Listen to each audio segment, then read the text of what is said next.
আজকে একটা ছোট গল্প বলবো, একটু 2 মিনিটের গল্প, একটু চেষ্টা করবেন মন দিয়ে শুনতে। এই গল্পটাতে বেসিক্যালি আমার একটা আক্ষেপের গল্প। আমার খুব কাছের একজন মানুষ, আমাকে উনি দেখান, এবার শ্বাসকষ্ট হচ্ছে দিন 15-20 ধরে। উনি আমার কাছে এসছেন, বলছে একটু কিছু করো, কি করা যায়।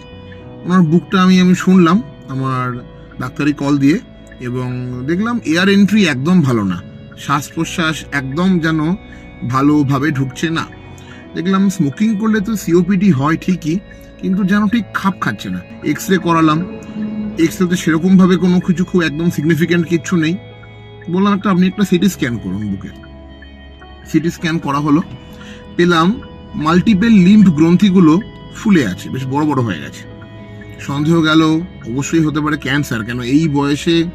ওনার এত বছরের স্মোকিং হিস্ট্রি জিজ্ঞেস করলাম, কত বছর স্মোকিং করেছেন? বলল 40 বছর ধরে সিগারেট খাচ্ছি, দিনে 1 থেকে 2 প্যাকেট তো হয়েই যায়, কোনো কোনো দিন বেশি। আমি বললাম বেশ কথা। তো এবার ব্রঙ্কোস্কোপি করার প্ল্যান হলো। ব্রঙ্কোস্কোপি করে বায়োপসি করলাম, এবং পেলাম কি জানেন?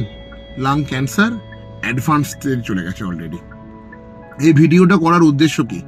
এই ভিডিওটা করার উদ্দেশ্য হলো, আপনারা যারা সিগারেট খাচ্ছেন অনেক বছর ধরে, যাদের শ্বাসকষ্ট লেগেই আছে, এবং যাদের শ্বাসকষ্ট চট করে কমছে না, উপযুক্ত ইনহেলার, উপযুক্ত নেবুলাইজার নেওয়ার পরও কমছে না, অবশ্যই কিন্তু একবার না একবার হলেও একটা বুকের সিটি স্ক্যান করে একটু দেখবেন।